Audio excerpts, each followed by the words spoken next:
साल 1622 क्यूबा के हवाना से स्पेन की ओर 28 जहाजों का एक विशाल बेड़ा रवाना होता है। इनमें सबसे कीमती कार्गो स्पेनिश गैलियन न्यूएस्ट्रा सेनोरा दे अटोचा ले जा रही थी। ये कोई साधारण जहाज नहीं था, बल्कि तैरता हुआ खजाना था। इसके अंदर ऐसी दौलत भरी थी जिसकी कोई कल्पना भी नहीं कर सकता था। हजारों सिल्वर बार्स, 2.5 लाख से ज्यादा सिल्वर कॉइन्स, सैकड़ों गोल्ड बार्स और रेयर एमरल्ड्स, जिनका साइज और क्वालिटी आज भी हैरान कर देती है। लेकिन किस्मत को कुछ और ही मंजूर था। स्पेन पहुंचने से पहले ही फ्लोरिडा कीज के पास अटोचा का सामना एक भयंकर हरिकेन से होता है और समुद्र की ऊंची लहरों और तूफानी हवाओं के बीच ये जहाज वही टूटकर बिखर जाता है। कुछ ही पलों में करोड़ों डॉलर की संपत्ति और 260 लोगों के साथ ये जहाज गहरे समुद्र में समा जाता है। स्पेन ने इसे खोजने में एड़ी चोटी का जोर लगा दिया, लेकिन दशकों की मेहनत के बाद भी उसे सिर्फ असफलता ही हाथ लगी। इसके बाद पूरे 350 साल तक अटोचा का खजाना समुद्र की अंधेरी गहराइयों में दफन पड़ा रहा, जहां धूप की एक किरण तक नहीं पहुंचती थी। समय के साथ ये जहाज सिर्फ कहानियों में ही जिंदा रहा। सबको यही लगता रहा कि इतने विशाल समंदर में उस जहाज और उसके खजाने को ढूंढना नामुमकिन है। लेकिन लेट 1960s में एक ऐसा जिद्दी ट्रेजर हंटर सामने आया जिसने अपनी पूरी जिंदगी, अपनी सारी संपत्ति और यहाँ तक कि अपने बेटे और बहू को भी इस खजाने की तलाश में गवा दिया। और आखिरकार लगातार 16 सालों की मेहनत, कानूनी लड़ाइयों और दर्दनाक हादसों के बाद उसने दुनिया के सबसे कीमती शिपरेक को खोज निकाला, जिसके खजाने की कीमत $500 मिलियन से भी ज्यादा थी। आइए जानते हैं कि आखिर कैसी थी न्यूएस्ट्रा सेनोरा दे अटोचा की वो आखिरी यात्रा, जब खजाने से लदा ये जहाज समुद्र की गहराइयों में समा गया। और कौन था वो जिद्दी ट्रेजर हंटर जिसने नामुमकिन को मुमकिन बनाते हुए लगभग 350 साल पहले डूबे इस शिप और उसके खजाने को ढूंढ निकाला। 15th से 18th सेंचुरीज, जिसे द एज ऑफ डिस्कवरी कहा जाता है, यूरोपियन हिस्ट्री का एक अहम टर्निंग पॉइंट था।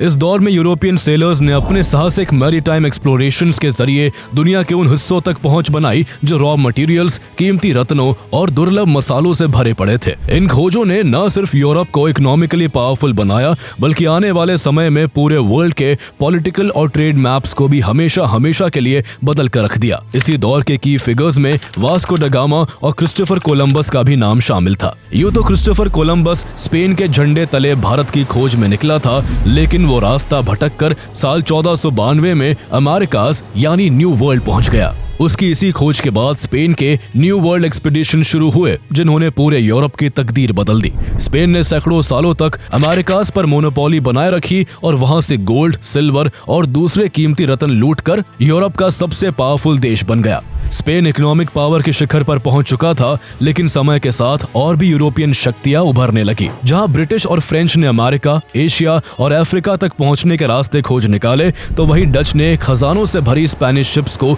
लूटना शुरू किया।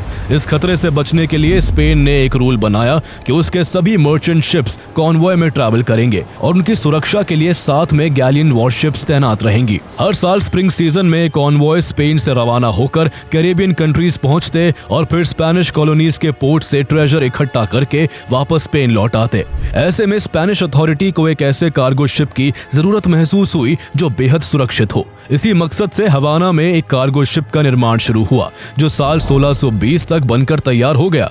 इस शिप के जरिए गुड लक लाने के लिए इसका नाम स्पेन के सबसे रिलीजियस श्राइन के नाम पर न्यूएस्ट्रा सेनोरा दे अटोचा रखा गया। ये शिप 112 फीट लंबा, 34 फीट चौड़ा और 550 टन वजनी था। इसमें towering stern castle, square sails और लंबा बाव स्पिरिट था, जो इसे एक टिपिकल गैलियन बनाते थे। इस बीच सेंट्रल यूरोप के देशों के बीच वर्चस्व को लेकर साल 1618 से शुरू हुआ 30 इयर्स वॉर भयंकर रूप लेता जा रहा था। इसमें शामिल होने के कारण 1622 तक स्पेन की इकोनॉमी कमजोर हो चुकी थी। ऐसे हालात में स्पेनिश क्राउन को युद्ध को जारी रखने के लिए हमेशा नए ट्रेजर के स्पेन पहुंचने की जल्दी रहती थी, लेकिन समुद्र का मौसम कई बार जानलेवा साबित हो जाता था। थोड़ी सी देरी नॉर्थ अटलांटिक के विंटर स्टॉर्म्स और साउथ अटलांटिक अटलांटिक के खतरनाक हरिकेन्स में जहाजों को फंसा सकती थी। यही कारण था कि हर साल जुलाई तक सभी स्पेनिश फ्लीट हवाना और क्यूबा में इकट्ठा हो जाती और यहीं से स्पेन की ओर वापसी शुरू होती। ट्रेजर का बल्क हमेशा बड़े और हेविली आर्म्ड गैलियंस पर लादा जाता, जबकि एग्रीकल्चरल प्रोडक्ट्स छोटे मर्चेंट शिप से ले जाए जाते। 27 जुलाई 1622 को कुछ स्पेनिश कार्गो शिप्स करोड़ों डॉलर के एसेट्स को लेकर पोर्टोबेलो से स्पेन के लिए रवाना होती है, लेकिन खराब मौसम के कारण उन्हें केवल हवाना तक पहुंचने में ही 22 अगस्त तक का समय लग गया। यहाँ उन्हें मेक्सिको से आई एक न्यू स्पेनिश फ्लीट ने भी ज्वाइन किया। सुरक्षा का ध्यान रखते हुए गार्ड फ्लीट के कमांडर मार्क्विस ने अपनी फ्लीट को 2 हिस्सों में बांटा। वो खुद कैपिटाना नुएस्ट्रा सेनोरा दे कैंडेलेरिया पर सवार हुए और ट्रेजर का सबसे बड़ा हिस्सा अपने सबसे सुरक्षित कार्गो शिप नुएस्ट्रा सेनोरा दे अटोचा पर लोड करवाया, जिसमें 161 गोल्ड बार्स, करीब 1000 सिल्वर बार्स, 2.5 लाख से ज्यादा सिल्वर कॉइन्स और 50 से ज्यादा बक्से थे, जिनमें कीमती स्टोन्स और एमरल्ड्स रखे गए थे। इसकी कीमत आज के हिसाब से करीब $500 मिलियन थी। इन तैयारियों में 13 दिन और लग गए और करीब 6 हफ्तों की देरी के बाद 28 वेसल्स वाली ये स्पेनिश ट्रेजर फ्लीट आखिरकार 4 सितंबर 1622 को स्पेन की ओर रवाना हो जाती है। हर शिप अपने साथ करोड़ों डॉलर की संपत्ति और सैकड़ों लोगों को लेकर चल रहा था। अकेले अटोचा पर ही 265 लोग सवार थे। शुरुआती 36 घंटों तक सब कुछ ठीक चलता रहा। शिप में मौजूद सभी लोग खुश थे, क्योंकि अब तक उन्हें ना तो डच लुटेरे दिखे और ना ही हरिकेन सीजन के बावजूद कोई तूफान सामने आया। सबको लग रहा था कि सफर अब आसान है, लेकिन उन्हें कहाँ पता था कि अटोचा का सामना अब ऐसे भयंकर हादसे से होने वाला है जिसकी गूंज सैकड़ों साल बाद भी सुनी जाएगी। 6 सितंबर की सुबह आखिरकार फ्लीट में शामिल सभी शिप्स फ्लोरिडा कीज की गहराइयों में एंटर कर जाती है। समुद्र उस वक्त बिल्कुल शांत और नीला था। कुछ लोग अब भी अपने कैबिन में नींद का मजा ले रहे थे, तो कोई डेक पर आकर फ्लोरिडा के मनमोहक नजारों का आनंद उठा रहे थे। चारों तरफ जहां तक नजर जाती थी सिर्फ अथाह पानी था। दूर दूर तक जमीन का कोई निशान नहीं था, मानो अटोचा पर सवार लोगों के लिए पूरी दुनिया सिर्फ समुद्र ही बन गई हो। लेकिन ये सुकून ज्यादा देर तक कायम नहीं रहा। मौसम अचानक करवट लेता है और हल्की हवा तेज झोंकों में बदलने लगती है और समुद्र की लहरें ऊपर उठने लगती है। सोए हुए लोग भी घबरा कर उठ जाते हैं। देखते ही देखते आसमान काले बादलों से भर जाता है। बिजली की कौंध और गरजते बादल माहौल को और डरावना बना देते हैं। डेक पर अफरा तफरी मच जाती है। क्रूमैन चीखते हुए रिगिंग पर चढ़कर तेजी से सेल समेटने में जुट जाते हैं और एंकर्स को नीचे फेंककर शिप को रीफ से बचाने की बेताब कोशिशें शुरू हो जाती है। लेकिन हवाओं की रफ्तार इतनी तेज होती है कि पूरा जहाज बेकाबू होकर जोर जोर से हिलने लगता है। अटोचा पर सवार लोग घबराकर चीखने चिल्लाने लगते हैं। उनकी आंखों में मौत का डर साफ झलक रहा था। तभी बिना किसी चेतावनी के अचानक समुद्र में एक तेज वेव उठती है जो सीधी अटोचा पर टकराती है। इससे जहाज अनबैलेंस होकर समुद्री पहाड़ से जा भिड़ता है। टक्कर इतनी भीषण होती है कि जहाज का मेन मास्ट टूटकर अलग हो जाता है। बो में बड़ा छेद हो जाता है और देखते ही देखते अटोचा के अंदर पानी भरना शुरू हो जाता है। कुछ ही मिनटों में 112 फीट लंबा और 550 टन वजनी ये ग्रेट गैलियन करोड़ों डॉलर के ट्रेजर और 260 लोगों के साथ समुद्र में समा जाता है। मौत के इस खेल के बीच भी अटोचा में सवार 5 लोगों की किस्मत अच्छी थी। वो जहाज के माइजन मास से बंधे हुए थे जो अब भी पानी के ऊपर तैर रहा था और उसी सहारे उनकी जान बच जाती है। इस भयानक हादसे में अटोचा के अलावा 7 और शिप्स समुद्र में हमेशा के लिए दफन हो जाते हैं।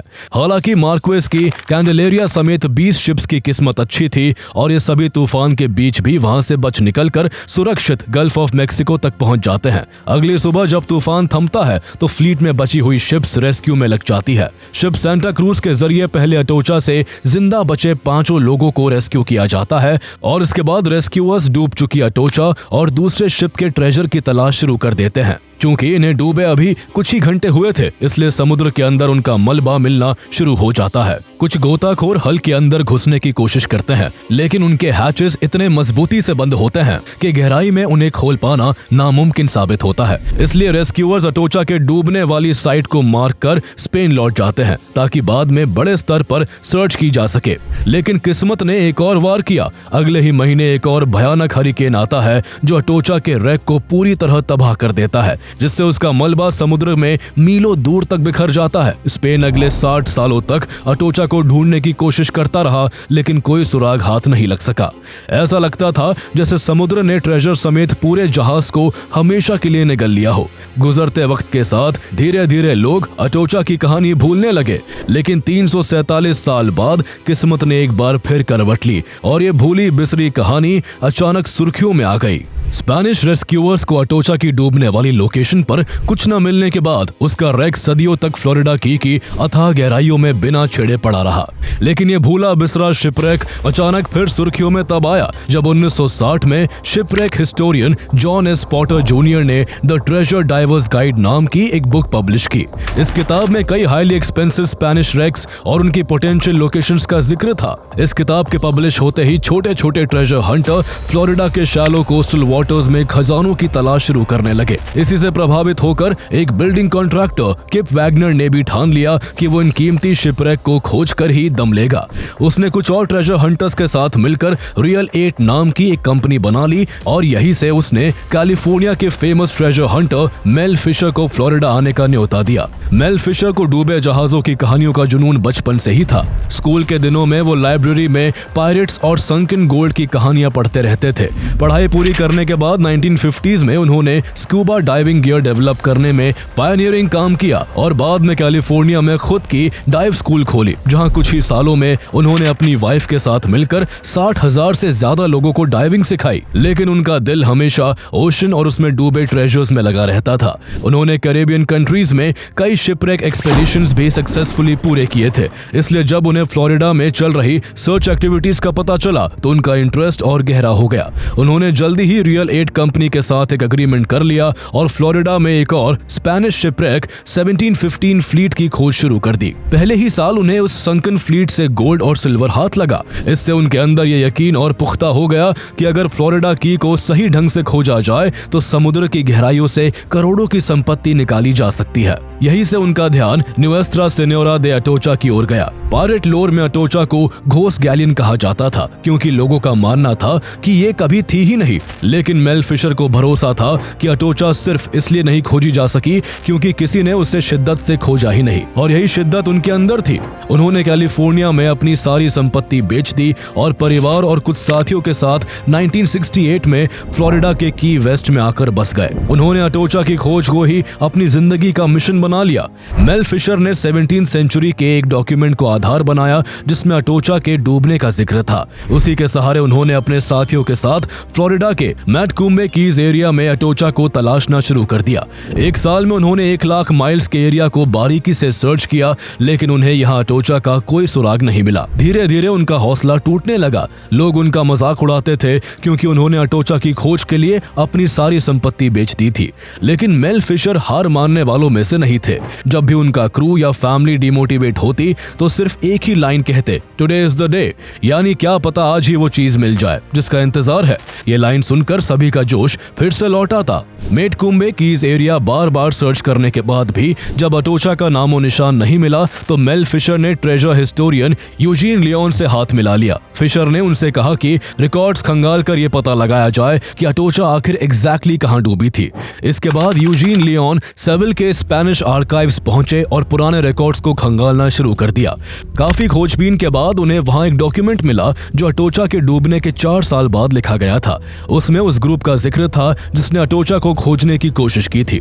डॉक्यूमेंट से पता चला कि स्पेनिश टीम ने अपना सर्च अभियान मार्क्वेसास कीज में चलाया था और कुछ मार्किंग भी की थी। ये जगह मेल फिशर की सर्च लोकेशन से 100 माइल से भी ज्यादा दूर थी। इससे मेल फिशर को अपनी गलती समझ में आ गई। उन्होंने तुरंत अपने क्रू के साथ अपनी वेसल नई लोकेशन की ओर मोड़ दी और यहीं से अटोचा की रियल डिस्कवरी की जर्नी शुरू हो गई। नई लोकेशन पर मेल फिशर और उनके डाइवर्स को पहले से कहीं ज्यादा गहरे पानी में उतरना पड़ा। यहाँ सरफेस पर पानी क्रिस्टल क्लियर था, लेकिन बॉटम पर पानी इतना ज्यादा गंदा था कि खराब विजिबिलिटी के चलते डाइवर्स अपने हाथ भी मुश्किल से देख पाते थे। इस समस्या का हल निकालने के लिए मेल फिशर ने एक अनोखा जुगाड़ किया। उन्होंने अपनी वेसल से 2 बड़े ट्यूब्स अटैच किए और उन्हें प्रोपेलर्स के सामने से निकालकर नीचे भेज दिया। इन ट्यूब्स के जरिए सरफेस से साफ पानी नीचे पहुंचाया जाता। इससे मडी वाटर साफ होने लगे और नीचे जमी रेत की मोटी परत भी हटने लगी। धीरे धीरे उसके नीचे दबे ऑब्जेक्ट्स भी डाइवर्स को साफ नजर आने लगे। मेल फिशर और उनका क्रू कई महीनों तक इसी तरह समुद्र की गहराइयों में सर्च करता रहा। मई 1971 में एक दिन जब ऊपर से साफ पानी नीचे पहुंचा और सैंड हटा तो उन्हें एक एंकर नजर आया। भले ही ये ट्रेजर नहीं था, लेकिन ये मेल फिशर की टीम के लिए एक पहला बड़ा क्लू था कि शायद असली खजाना अब उनसे दूर नहीं है। हालांकि कई लोगों का मानना था कि ये एंकर किसी और गैलियन का भी हो सकता था, क्योंकि इस पर कोई पहचान का निशान नहीं था। लेकिन मेल फिशर अलग ही मिट्टी के इंसान थे। एक बार गोल सेट कर लेने के बाद वो अपने फैसले पर कायम रहते थे, इसलिए उन्होंने एंकर मिलने की दिशा में ही अपनी सर्च और गहरी कर दी। इसका नतीजा ये हुआ कि जल्दी ही उन्हें और भी आर्टिफैक्ट्स मिलने लगे। फिशर ने हर खोज को मेथोडिकली ट्रैक करना शुरू किया। वो अपनी डिस्कवरीज को मैप पर सर्किल से मार्क करते और लोकेशन को ट्रैक करने के लिए वहां 2 रेडियो ट्रांसमीटर्स लगा देते। वेसल पर लगे रिसीवर से दोनों रेडियो ट्रांसमीटर्स तक की दूरी माप कर वो वेसल की एग्जैक्ट पोजीशन का अंदाजा लगा लेते। इससे धीरे धीरे मैप पर एक क्लियर लाइन बनने लगी, जिससे क्रू को यकीन हुआ कि अटोचा का मदर लोड ट्रेजर इसी लाइन के आसपास होगा। लेकिन 2 साल की मेहनत के बाद भी उन्हें ऐसी कोई चीज नहीं मिली जिससे कंफर्म किया जा सके कि ये चीज अटोचा की ही होगी। इस वक्त तक मेल फिशर की फाइनेंशियल हालत बिगड़ने लगी थी। उनके पास पैसे तेजी से खत्म हो रहे थे और अगर जल्दी ही उन्हें ट्रेजर नहीं मिलता तो एक्सपीडिशन रोकना पड़ सकता था। लेकिन इसी दौरान 1973 में किस्मत ने फिर करवट ली। एंकर से कुछ 100 फीट की दूरी पर उन्हें एक स्टैश, कुछ सिल्वर कॉइन्स और 3 बड़े आकार के सिल्वर बार्स मिलते हैं। हालांकि अब भी ये सवाल बाकी था कि ये ट्रेजर अटोचा का ही था या फिर उसी रात डूबी किसी सिस्टर शिप का था। मेल फिशर ने यूजीन लियोन द्वारा खोजे गए आर्काइव से अटोचा का कार्गो मैनिफेस्ट निकाला, जिसमें हर गोल्ड और सिल्वर का एग्जैक्ट रिकॉर्ड, वेट और सीरियल नंबर दर्ज थे। जब मिले हुए सिल्वर बार्स के एंग्रेविंग्स को मैनिफेस्ट से कंपेयर किया गया तो ये कंफर्म हो गया कि अटोचा का ही खजाना है। इस कंफर्मेशन से मेल फिशर की पूरी टीम खुशी से झूम उठी। अब उन्हें यकीन हो चुका था कि उनकी खोज सही दिशा में है।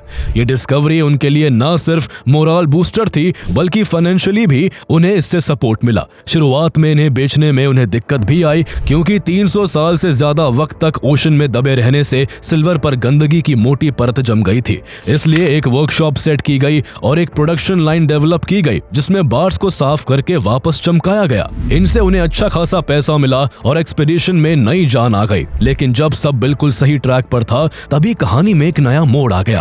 स्टेट ऑफ फ्लोरिडा ने क्लेम करना शुरू किया कि फ्लोरिडा के वाटर में मिलने वाला हर ट्रेजर उसका है और मेल फिशर इसे लूटने का काम कर रहे हैं। इससे मेल फिशर और स्टेट ऑफ फ्लोरिडा के बीच ट्रेजर पर मालिकाना हक को लेकर एक लंबी कानूनी लड़ाई शुरू हो जाती है। सबसे पहले फ्लोरिडा डिवीजन ऑफ आर्काइव्स के अधिकारी ये धमकी देते हैं कि अगर मेल फिशर बिना स्टेट की परमिशन और कॉन्ट्रैक्ट के कोई भी सर्च ऑपरेशन करेंगे तो उन्हें अरेस्ट कर लिया जाएगा और उनके बोट्स और इक्विपमेंट्स को भी सीज कर लिया जाएगा। ऐसे में मेल फिशर ने स्टेट्स ऑफ फ्लोरिडा के साथ एक कॉन्ट्रैक्ट किया, जिसमें तय हुआ कि फ्लोरिडा के समुद्र में खोजी गई हर संपत्ति का 25% हिस्सा वो स्टेट्स ऑफ फ्लोरिडा को देंगे। लेकिन जैसे ही मेल फिशर को और भी कीमती चीजें मिलने शुरू हुई, स्टेट्स ऑफ फ्लोरिडा ने यहां से मिली पूरी संपत्ति पर अपना हक बताना शुरू कर दिया।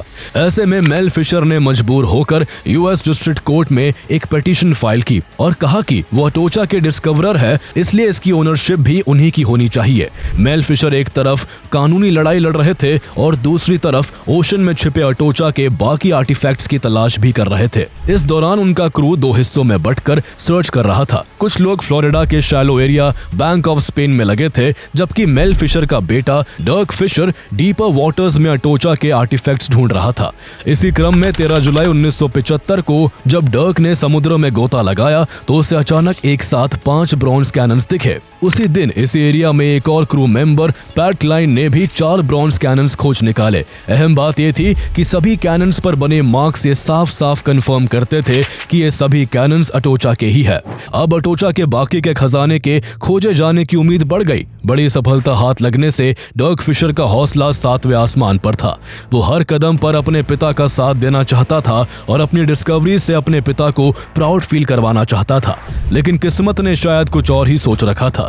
सिर्फ एक हफ्ते बाद कुछ ऐसा होने वाला था जिसने मेल फिशर की दुनिया हिला कर रख दी। 20 जुलाई 1975 को डर्क अपनी वाइफ एंजल और डाइवर रिक गेज के साथ अपने वेसल द नॉर्थ विंड पर बेफिक्र सो रहा था। लेकिन रात के अंधेरे में वेसल का एक बिल्ज पंप फेल हो गया, जिससे तेजी के साथ इसके स्टील हल में पानी भरने लगा। सुबह करीब 5:30 बजे एक तरफा ज्यादा वजन होने के कारण वेसल पलट गया और तीनों अंदर ही फंस गए, जिससे जल्दी ही उनकी मौत हो गई। अपने बेटे और बहू की मौत की खबर ने मेल फिशर को अंदर तक हिला कर रख दिया। टीम का हौसला भी चकनाचूर हो गया था। इस हादसे के बाद कोई भी अब अटोचा की खोज जारी रखना नहीं चाहता था।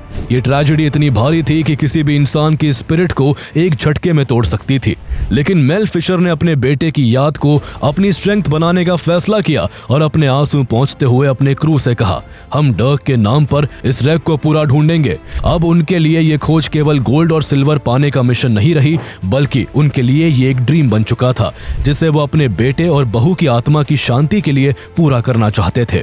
इस ट्रेजेडी के बाद इन्वेस्टर्स पैसे लगाने में हिचक रहे थे, जिस कारण मेल फिशर पर लगातार फाइनेंशियल प्रेशर बढ़ता जा रहा था। लेकिन इसके बावजूद मेल और उनकी वाइफ डोलोरेस ने मिशन को किसी भी हाल में कंटिन्यू रखा। उन्होंने अपने तरीके बदले और मैग्नेटोमीटर एंड साइड स्कैन सोनर जैसे मॉडर्न इक्विपमेंट का इस्तेमाल शुरू किया। 1976 में फिशर की टीम ने अटोचा के स्कैटर ट्रेल पर ध्यान केंद्रित किया। उन्हें मालूम था कि साल 1622 की दूसरी हरिकेन ने अटोचा के रैकेज को दूर दूर तक फैला दिया था और अब क्लूज इन्हीं बिखरे हिस्सों में मिल सकते थे। इस दौरान खोजते खोजते उन्हें एक स्लेव शिप हेनरिएटा मैरी का रैकेज मिला, जो साल 1700 में डूबा था। इससे न सिर्फ टीम को वैल्यूएबल एक्सपीरियंस मिला, बल्कि यहीं से मेल फिशर ने अपने मिशन को साइंटिफिक अप्रोच देने के लिए चीफ आर्कियोलॉजिस्ट डंकन मैथ्यूसन को हायर कर लिया। 1976 से 1979 तक मेल फिशर की टीम ने वर्जिल क्वीन और दूसरी बोट से ऑपरेशंस चलाए। डाइवर्स को हर रोज ओशन करंट्स, खतरनाक समुद्री हालात और कभी-कभी शार्क्स तक का सामना करना पड़ता था। इस दौरान उन्हें कुछ सिल्वर कॉइन्स और कुछ गोल्ड बार मिले, लेकिन असली मदर लोड अब भी हाथ नहीं आया था। 70s के आखिर तक मेल फिशर अटोचा की खोज में $6 मिलियन से ज्यादा खर्च कर चुके थे। अब उन पर पैसे की तंगी ऐसी थी कि मेल को अपना घर तक गिरवी रखना पड़ा। इस मुश्किल घड़ी में उन्होंने क्यूबन रेफ्यूजी डाइवर्स को हायर किया, जो समुद्र की गहराइयों में उतरने से नहीं डरते थे। 1978 में उनकी टीम ने अटोचा की सिस्टर शिप सेंटा मार्गरीटा के कुछ हिस्सों पर काम शुरू किया और 1980 तक उसका मेन रैकेज ढूंढ लिया। यहाँ से $25 मिलियन से ज्यादा का ट्रेजर मिला, जिसमें gold bars, jewellery, silver coins और बॉल स्टोन्स शामिल थे। इस सक्सेस ने न सिर्फ क्रू का हौसला बढ़ाया, बल्कि इन्वेस्टर्स का कॉन्फिडेंस भी वापस आ गया। उन्होंने एक फ्लोटिंग म्यूजियम भी खोला, जहां आर्टिफैक्ट्स को डिस्प्ले किया जाता था।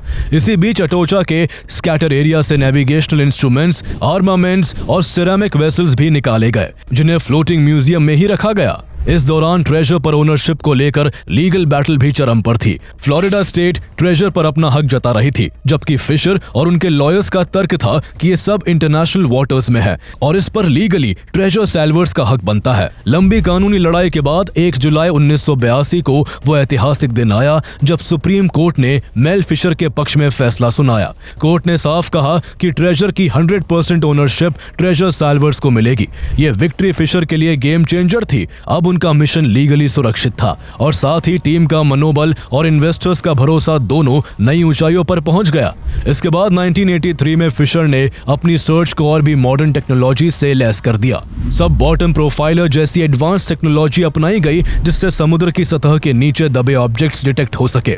डाइवर्स स्कूबा गियर पहनकर घंटों पानी की गहराई में रहते और आर्टिफैक्ट्स निकालकर कंजर्वेशन लैब में साफ और रिजर्व करते। अटोचा के हल पार्ट्स, बॉल स्टोन्स और आयरन कैनन बॉल्स तक सरफेस पर लाए गए। मेल का दूसरा बेटा केन फिशर अब एक्सपेडिशन का कैप्टन था और 20 से 30 लोगों की टीम महीनों तक सी में कैंप करती थी। बीच बीच में तूफान बाधा डालते, लेकिन खोज रुकती नहीं थी।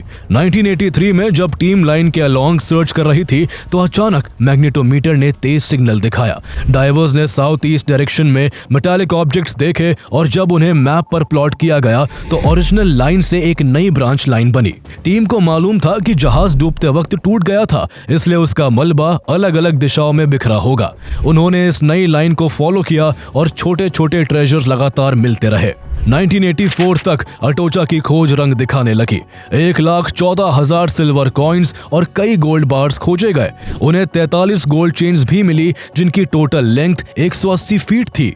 यानी ये सभी सोने की चेन्स अटोचा की लेंथ जो कि 112 फीट थी उससे भी लंबी थी।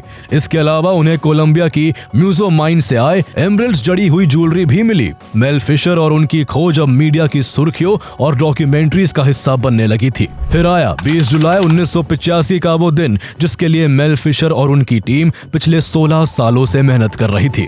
20 जुलाई को जब मेल फिशर अपना रूटीन वर्क कर रहे थे तब डॉन्टलेस वेसल के कैप्टन केन फिशर ने रेडियो पर मेल को एक मैसेज भेजा, put away the charts, we have got the mother lode. दरअसल केन को सोनार स्कैनर पर एक बड़ा और धुंधला ऑब्जेक्ट दिखाई दिया था।